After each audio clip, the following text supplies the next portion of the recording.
I know that Amanda is there, where I just gained us a little bit of time, so instead of 30 minutes, I just did it in 5. And so I want to start by introducing Amanda Stronza, who she was already mentioned, and in fact you saw her picture and some of her pictures she took from Avicita. She worked with Avicita in Conservation International Peru before she came.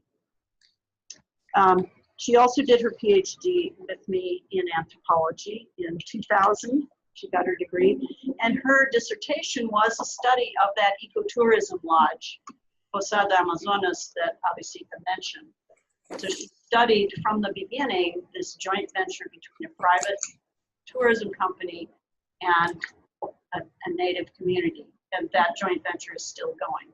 That was 2000 when she put her dissertation. It's been 20 years.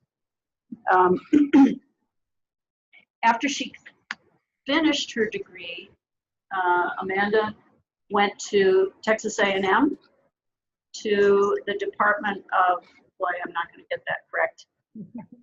So I'll let her tell you what the department is.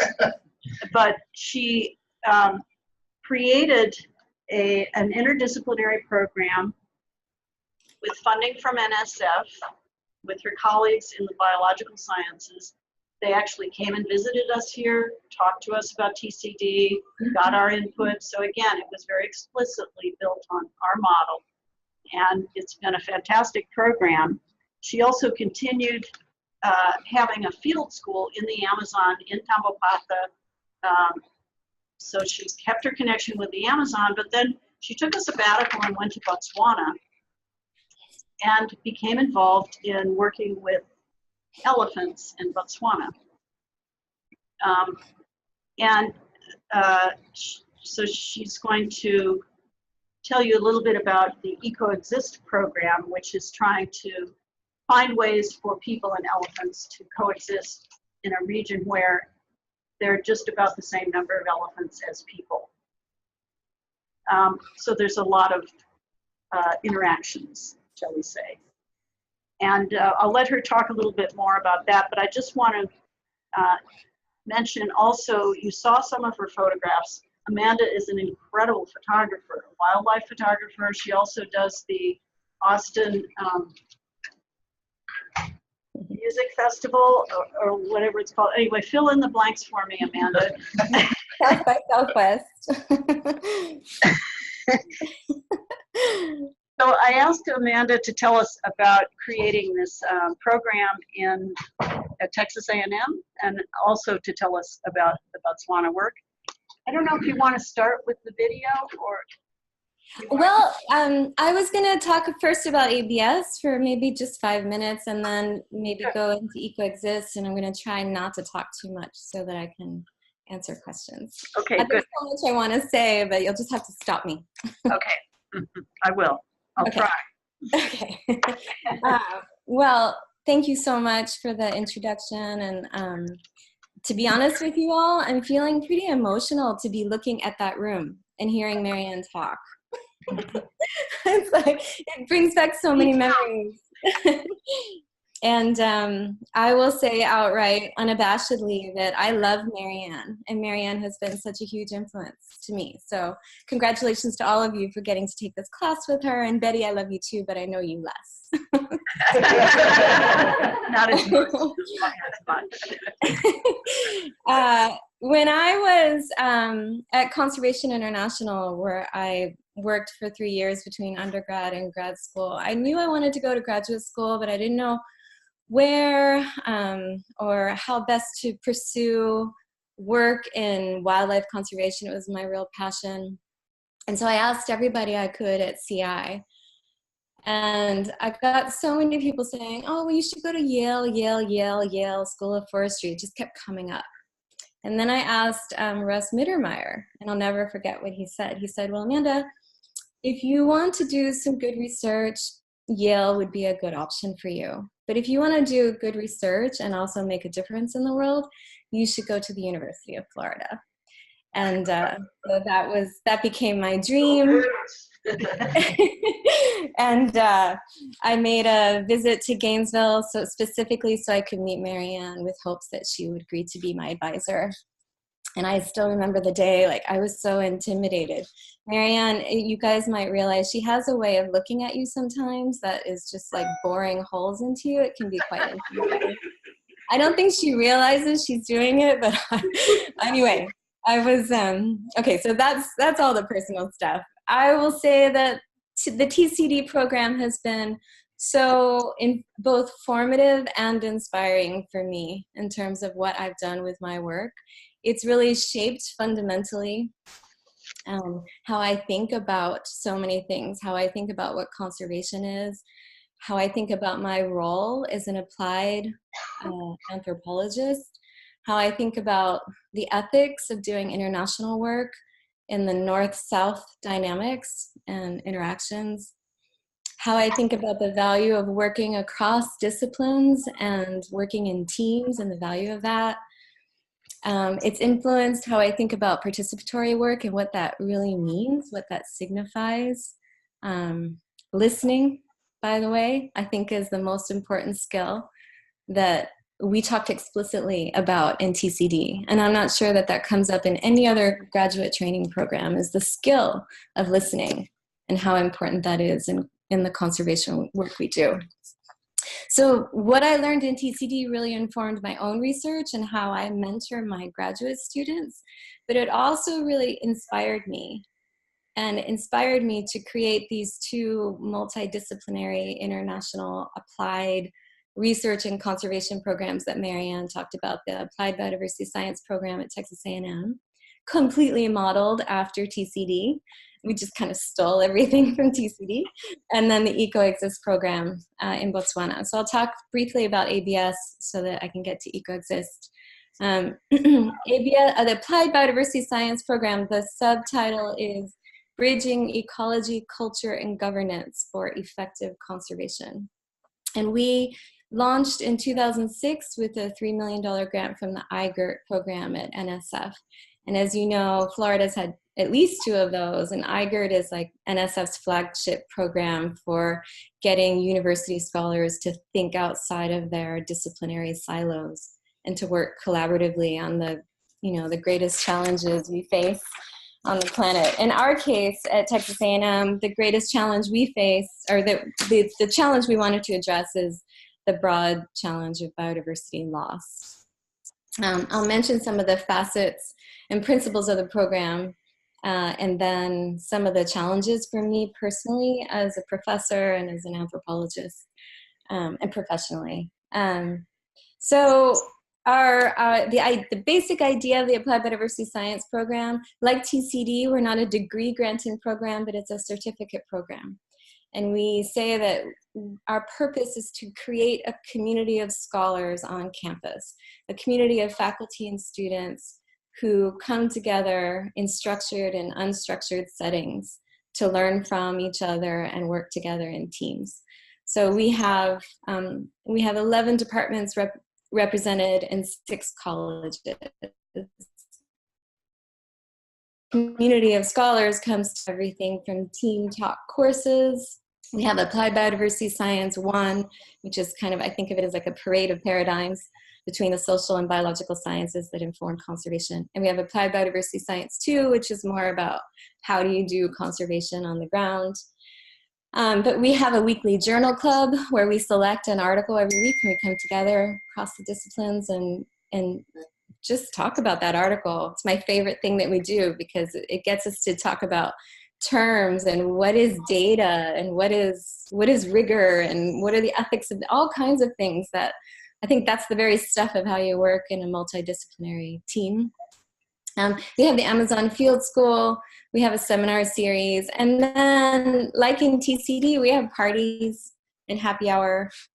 We just try to bring students and faculty together across the disciplines, all focused on conservation.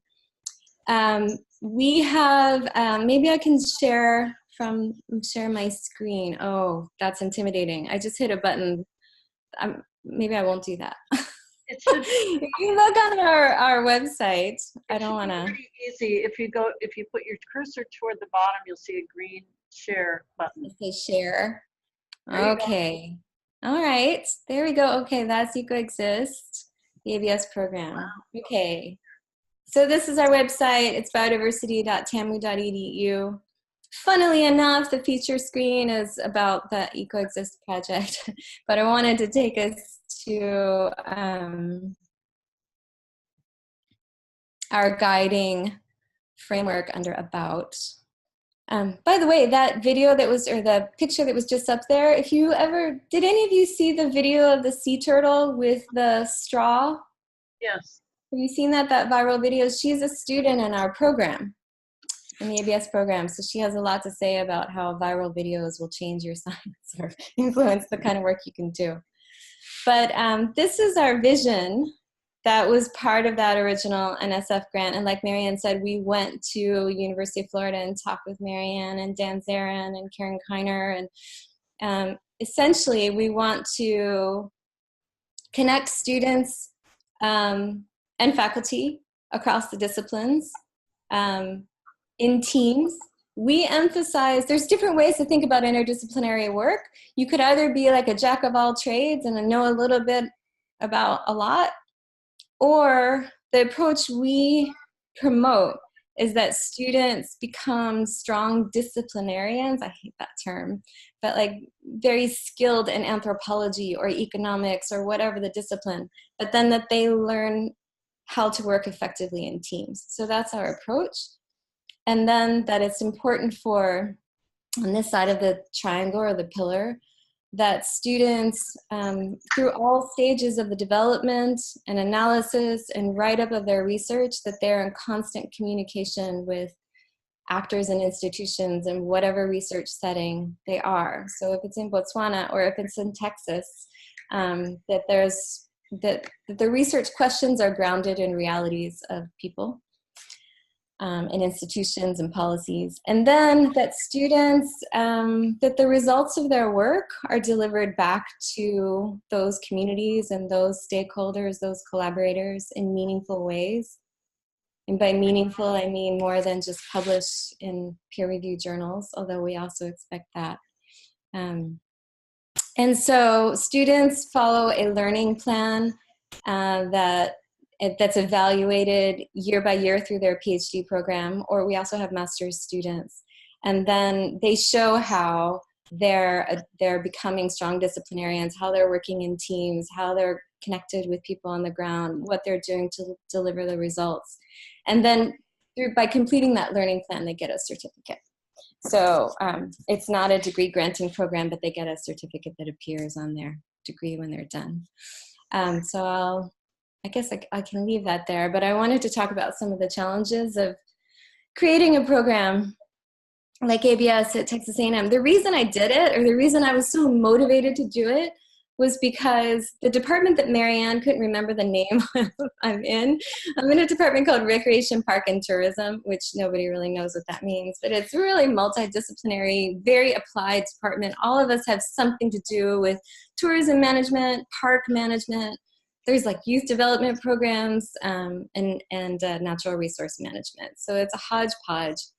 Most of the people in my department, when I got to Texas A&M, didn't really do any international work. There was very little focus on conservation. I felt like an orphan in my department. I felt very supported by my colleagues, but that I didn't have a community. So creating the ABS program and working, I was motivated to do that so that I could create that community for myself, so that I could sort of create a department that was outside of this department that I was actually sitting in. So, but there are lots of reasons not to do that when you're an assistant professor. I devoted 2 years almost completely to making this happen, writing the grant, and lots of administrative meetings with department heads and deans of the different colleges and just trying to bring it together. That's really not what your tenure and promotion committee want you to be doing when you're an assistant professor. You're supposed to just be publishing and getting your research out and getting grants, yes, but not grants that support something like this, which is officially an institution building grant and not a research grant. And so throughout this process, my tenure and promotion committee was really, really telling me not to work on it. But I felt like it was for me. I felt like well, I don't want to be in academia if I can't do this kind of work. And so if it means I won't get tenure, then I won't get tenure. But I'd rather go for this, make the Applied Biodiversity Science program a reality, and be able to do what I want to do, than just get tenure but be kind of unhappy doing just research. Having said that, TCD, when I started off this talk, I said it was so formative and inspiring. You know, it's just so obvious to me that this is how you work. You work in teams and you do applied work and you collaborate with people on the ground and you make sure you deliver the results. But this is not obvious to everybody in academia. And so I hit many walls at Texas A&M. You know, it was kind of like revolutionizing their curriculum in a very old school, kind of old school.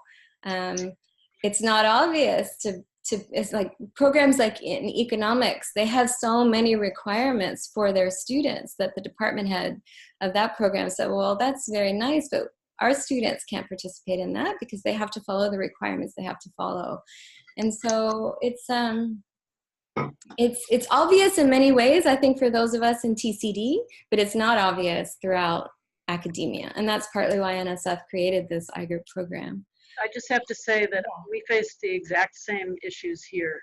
Wow. With TCD. Literally, I had colleagues telling me, don't go to all these meetings, go home and write your book. Right. Yeah, well. And also, you know, these same kind of barriers. So it takes some persistence. Well, Yeah. I think it's true Well, of thanks. students today that in some cases their advisors tell them you don't have time to do this. Yeah. Right. But I know. We still get that now. We still get it now. And yet, the reason we created the certificate so that students could go to their professors and say, I want to take this course on conflict management because yes, of this certificate.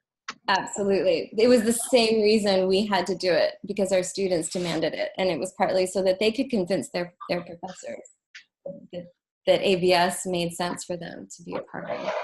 And then the other big challenge, like I already said, was it's really just a labor of love to do this, because there's really all the disincentives are in place from the traditional academic route, what you're supposed to do, certainly as an assistant professor. And then just generally, there's Marianne, her whole career is one of service to University of Florida and to applied conservation in Brazil and all over the world. And that doesn't necessarily add up to being the most cited scholar. Marianne is highly cited, but I feel like I've in many ways followed Marianne's path, that it's creating these kinds of programs means that you take time away from your own personal research. But for me, I wouldn't have it any other way. Okay, so then I wanted to go to the Ecoexist program, which in many ways is like a question of ABS, but in a field setting in Botswana. So I thought maybe we could show the video now, Marianne, and then have some things to say about it. Do you have that up, or should I pull it up? If you can. I can. Yeah, you pull it up. That's better. Okay. So this is a 4-minute video. It's that Texas A&M put together, the communications program at A&M. And let's see. It's a 360 video. They came out to Botswana to visit us in July to put this 4-minute thing together. It's 360, so that means that I'm gonna move the mouse around so you can see all sides. Now you can do that. Yeah. So how do we do that? So which is your mouse? Yeah.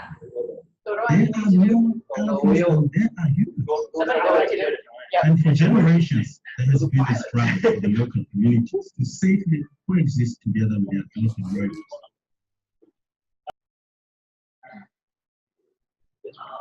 At Ecoexist, we take a holistic approach, taking into consideration both elephant and human needs. We are a large team of people from Canada and led by Texas A&M faculty. working for the past 6 years. If you maximize it. Both humans and elephants have a right to this land and its resources. Finding ways for people and elephants to share space is fundamental to Ecoexist. Ecoexist back to government and to get official recognition of development corridors where humans cannot develop in the future. The beauty of these corridors is that elephants have used them for decades, and they are now safe passageways to pass fields and villages and get to the water that they need.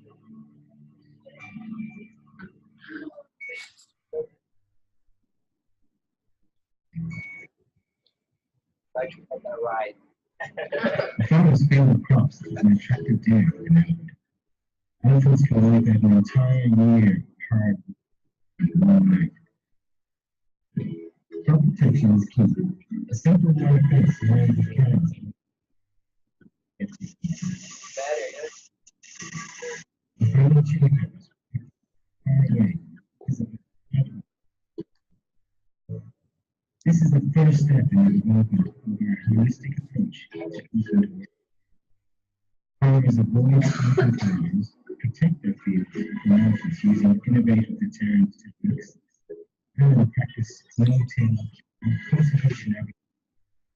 Conservation agriculture increases crop yields, improves food security, and reduces the need to convert more elephants to farmers.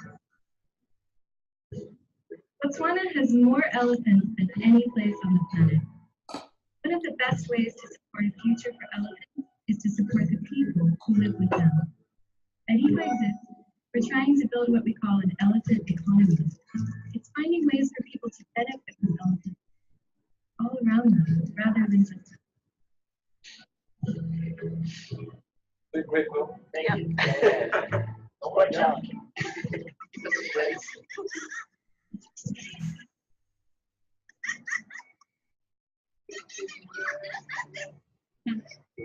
In many ways, the story of people and elephants in the world is hope.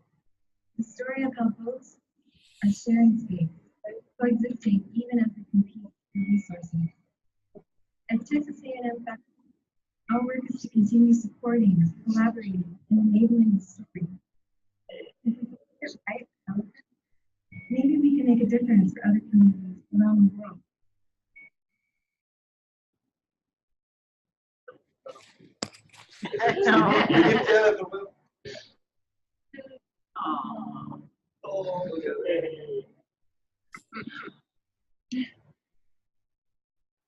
Just makes me so happy.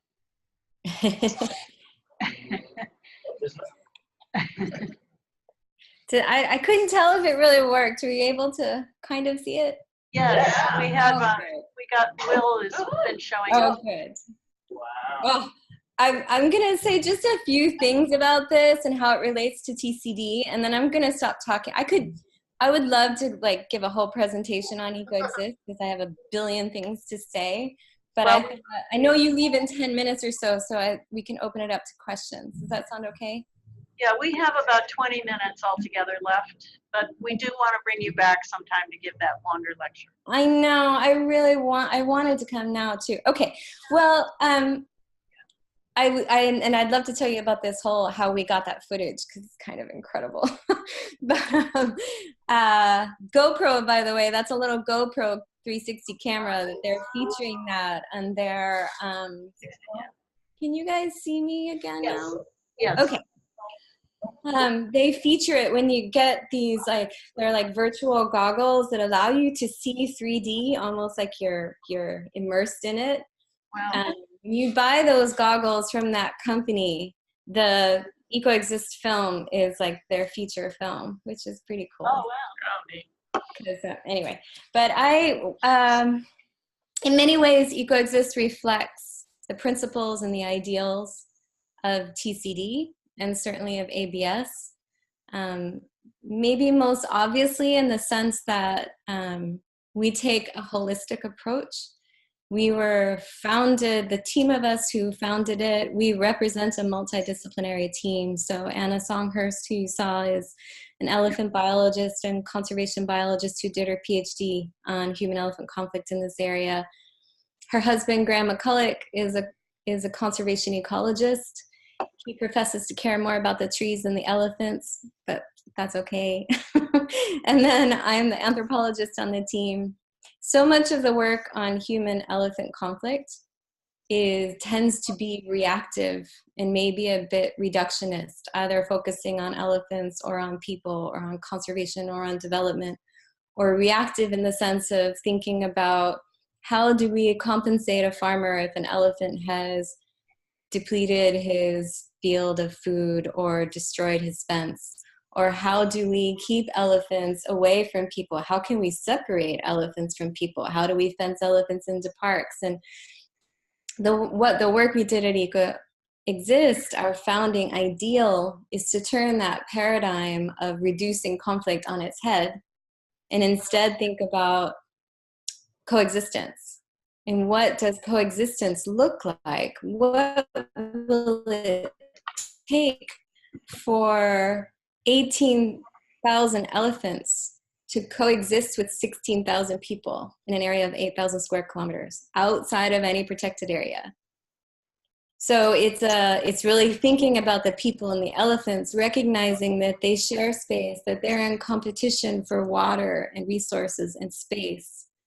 And they're very dangerous to each other. People kill elephants and elephants kill people. But how can we think about a shared social ecological space? What are the needs of elephants and their families long into the future? And what are the needs of people and their family and their families long into the future? And we always say, if we can figure that out, the trick of coexistence for elephants, we may be able to make progress on coexistence between humans and lots of other species. Elephants require so much space. In Botswana, where we have the biggest population of elephants in the world, elephants spend 70 to 80% of their time outside of any protected area. So the notion that a park or a protected area could do anything for elephant conservation is just silly, really. So we need to think about coexistence. So I think TCD really enabled me to think outside of the idea of a park or how we do conservation in parks. So much of my way of thinking about conservation was informed by TCD, which is thinking about conservation where people live or in working landscapes or these social ecological landscapes. And that's very much the ideal of ecotourism. Sorry, I'm talking a lot about ecotourism too, Ecoexist. So I could say so much more about that. One thing I want to add about Ecoexist is Marianne was one of our, a member of our advisory board. She still is. We were funded with a grant of just over $4 million from the Howard G Buffett Foundation. And I can talk about how I got connected with him if you'd like to go down that path. Yes, I'd like you to tell that story. Okay, I will tell that story. But I just want to get to how Marianne was involved. When he said to us, okay, I want to support your vision of coexistence. I want to see you develop a 5-year plan on how you're going to reduce human-elephant conflict in this part of the world. And what is your vision for coexistence and how are you going to make it happen? But before I fund you for 5 years at $4 million, I want you to have a year 0. And I had no idea what a year 0 was, but it was like an incredible gift from him, another gift, because he said, I want you to assemble the top experts in the world. I tend to hate the word experts, but he used that word expert. The top people in the world who can review your plan, talk with you about what are the strategies and tools you need to put into place for coexistence. And so that enabled us to assemble an international coalition of advisors, and Marianne was one of our advisors. So she came out to the Okavango, read many iterations of our 5-year plan and saw the elephants and us, and has just been very much a part of Ecoexist. So how I connected with Howard. But wait. Yeah. Then after our group came up with the advice and we gave it to them. Oh yeah. And they they wrote their proposal and submitted it. Then Amanda called me and said, they hate it. They hated it. He really did. He hated it. But it wasn't your fault, Marianne. All the advice you gave was good. No, it was Because in many ways. everyone wanted them to create an enormous NGO. Yes. And that's what they didn't want to. And it was sort of another lesson from TCD where you can do it more informally, maybe. Yes, yes, that's exactly right. So most of what we had spent the year writing, we didn't have to completely rewrite when the message from Howard was, quote, "This is very far from what I would fund." That is not what we wanted to hear. But it was that it was almost like our first step was to create an NGO. And he just said, you know what, I am not in the business of creating NGOs. And then like, how are you going to sustain that over time? And so we had to take so many of our strategies for fostering coexistence and instead think about what we now talk about as an enabling environment. So we play a facilitating role to create what we call an enabling environment so that policies and on-the-ground programs, whether ones that we start or that others start, can be effective for reducing conflict or fostering coexistence. So that means, I mean, that's some jargon in there, but what that means is that we work closely with government agencies on virtually everything we do. We want to see government ownership of the solutions. We work very, very closely. Our base camp and our headquarters is among the villages. So we have a team of 40 people. Aside from the three of us, everyone on the team is from the Okavango. So we work very closely with the people in the villages, from the chiefs to the farmers to the women who don't talk in meetings, but absolutely are most affected by elephants because they're the ones out harvesting firewood and out in the bush where elephants are. And then we play a facilitating role in bringing different kinds of people from different organizations and sectors and offices together who all have some influence on people and elephants to talk about how they can work effectively together. So in rewriting the plan, we had to take ourselves out of like, oh, we're running an NGO. It was really, we're facilitating this so that the government can take ownership of the solutions, so that the solutions are really village-based and village-driven with traditional knowledge and input, and that everyone has a part in the solutions. And then they said, okay, we love it. And then they funded it. Should I tell the story of how I met Howard? Yes, I wanted to tell see, she's told me a few of these stories already. Yeah. That going back to being a non-tenured professor, this grant was a real coup, as you can imagine. This grant was not intended for elephant conservation projects. Basically, it was intended for agricultural projects because he has a farm in South Africa. And so, but Amanda was able to pull this off. And then I think all of a sudden had everybody's respect, was able to negotiate all kinds of good deals with their department, etc. So that's one of the things that happens when you get grants, is that you get respect. Yeah. I don't know if I have that yet, but I will say just a slight change, Marianne. I did have tenure. In fact, it was after I got tenure. So I had done a little bit of work in Botswana as an assistant professor. One of my PhD students is from Botswana. By the way, the 9 graduate students working with us, them are from Botswana. So of course we have a huge focus on capacity building and ensuring that our students are from there.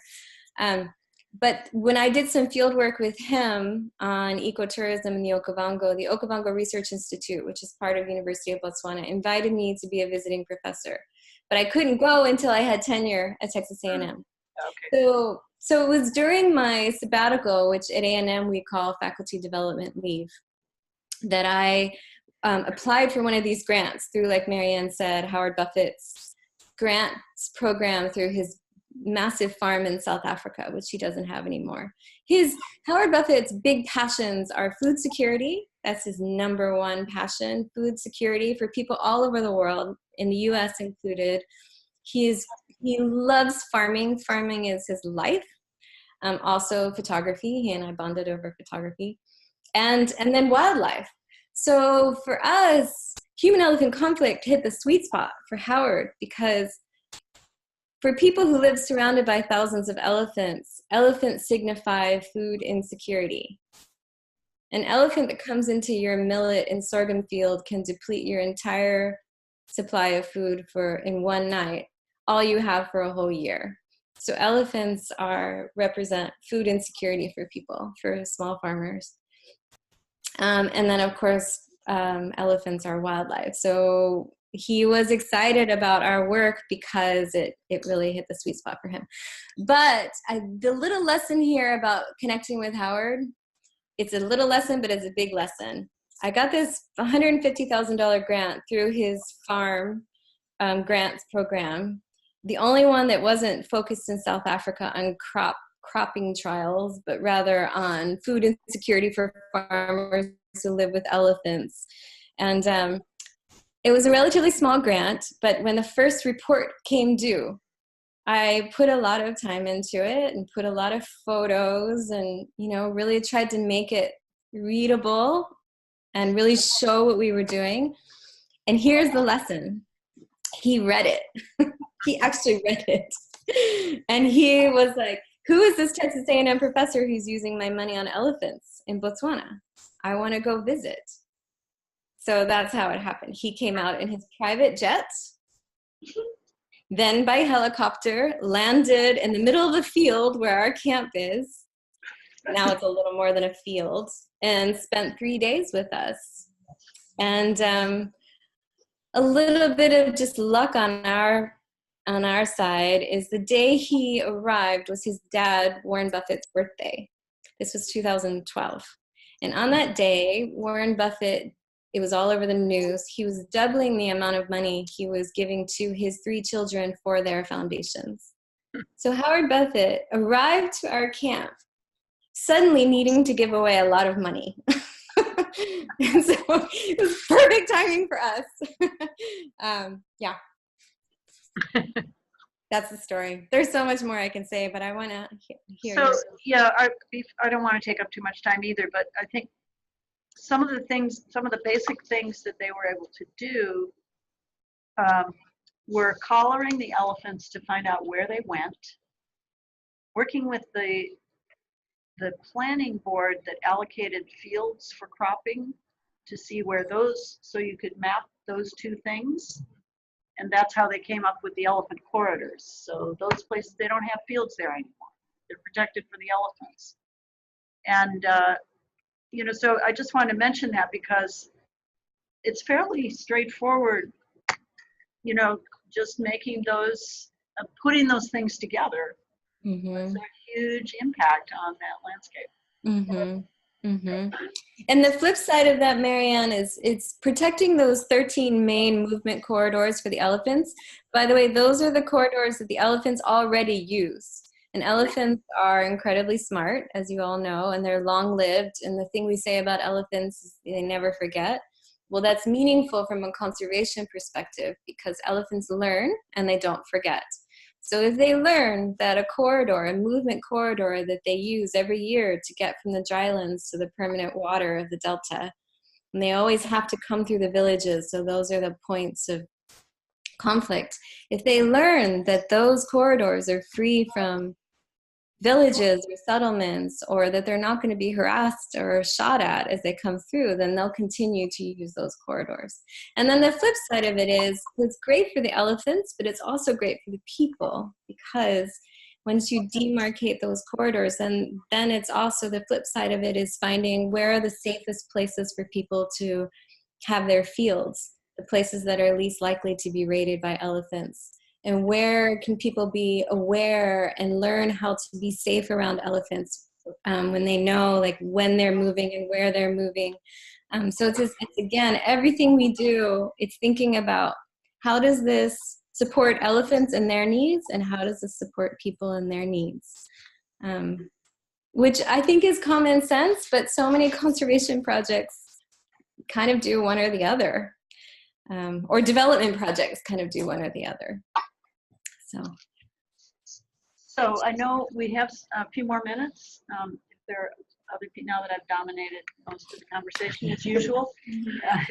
Can I ask a question, Marianne? I'm curious about the strategies that the local farmers use to keep elephants off their fields. Were those strategies that they sort of innovated and developed, or how did that all happen? It's a little bit of both. That's a great question, Betty, because again, we try to start by listening to what people say are their challenges and what they already do. Traditional knowledge in this area about elephants is relatively scant, only because this is an area where people haven't lived for that long, but also elephants have not frequented in the numbers that they are now, even just 50, 60 years ago. So you know how in most places in the world, if you work in wildlife conservation, if you ask the elders, like, what was it like when you were a kid?